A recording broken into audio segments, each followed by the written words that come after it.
again, and I brought with me my yarn, this time, Knit Picks palette, which is very nice for this kind of work, I feel like. A blanket that I won't be spending lots and lots of money on because it's just going to be thrown around, and there's lots of color options, and I wanted it to be light and airy, so fingering weight with a larger needle is what I was going for. Hook, because I was no longer knitting it. But as you can see, the size of the yarn, and with this one I'm using a 5, it's a 5 mm, or it's an H or an 8, depending on what you're looking for. And I prefer the ones with that kind of top, just preference. Some come with that lesser indentation. I feel they don't grab quite as well, and I end up dropping a lot more of my stitches.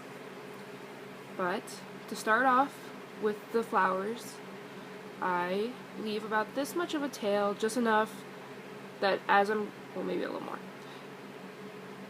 As I'm crocheting, I actually crochet in the ends as much as possible because I hate sewing them in. I hate sewing in general. But to start, I just wrap it around my finger and then take this yarn that comes from the ball that's in the back, forward, through the hole, and then I'll get this kind of a looking situation. You just pull it tight, slip knot. There's other ways to start things. This is just simple for this kind of situation. And then I put my hook through the slip knot and I tighten it. It doesn't have to be super tight. It ends up looking more like that in the end and not super tight because I like working loose. At this point I've been crocheting and knitting for like 10 years and my wrist already hurt. So the easier the better. And then to chain, you come, I hold my yarn like this, by the way. Other people hold it different ways. This is just what happened.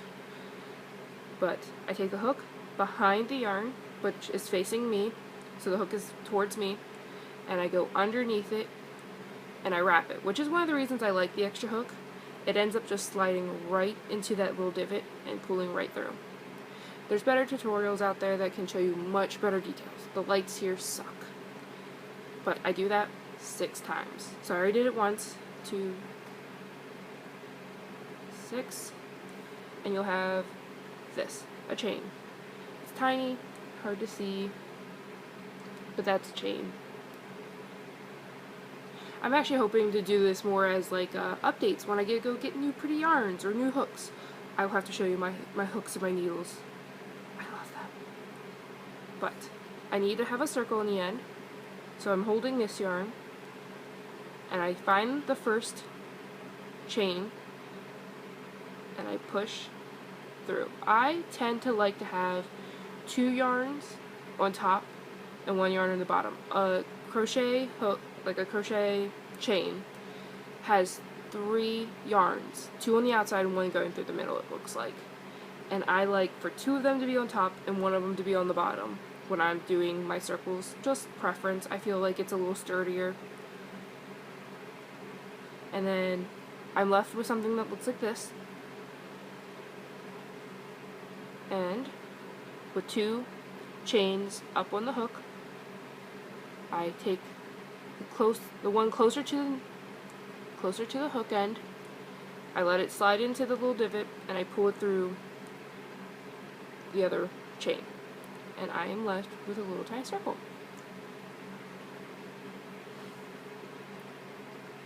If I were doing an amigurumi one, I will go much more into detail about different ways of doing the circles and different methods of starting. But once that is done, I chain 1, and I like to, like I said, I like to crochet in my yarn ends, so I like this to lay right over top of my circle. Makes finishing up really nice. But then I'm doing a single crochet around the center, which is just putting it through the circle that I've made now, grabbing the yarn like I would have if I was chaining, pulling it through so I have 2 on the hook, grabbing the yarn again like I would if I was chaining, and pulling through both. I'll do it again. Let's see if I can do it closer without, let's see if I can get myself to focus a little better. Now we're just distorting colors.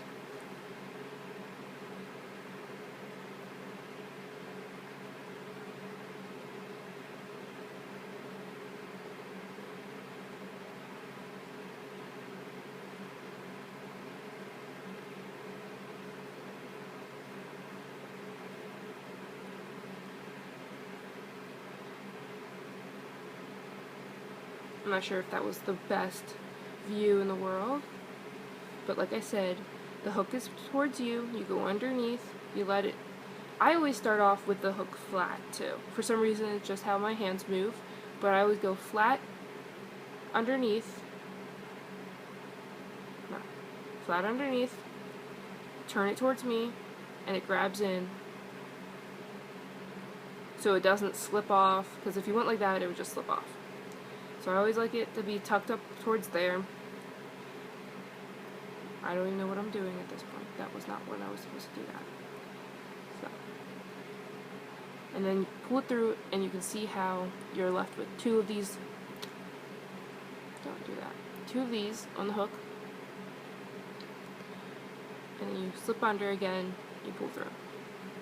Now I'm going to finish up this circle. Depending on how many petals you have and what kind of pattern your thing calls for, it calls for different single crochets or even double half crochets around the thing. I won't tell you how many mine takes because I'm not sure if that's illegal with it being from a book. So.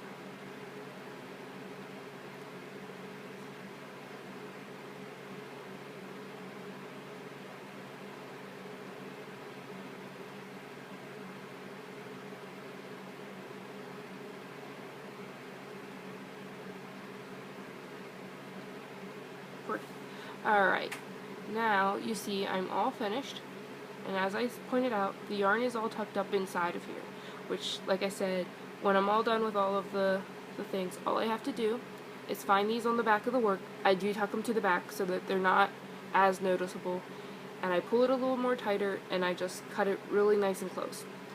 And it's snug, it's underneath of all these very tight stitches, and I even feel this is better than sewing it in sometimes, because my sewing is lacking, even though I've tried to practice on it many, many times. But, let's see if I can get you to see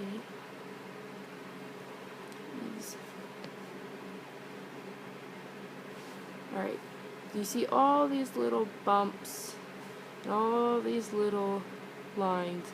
Each bump between here and here is a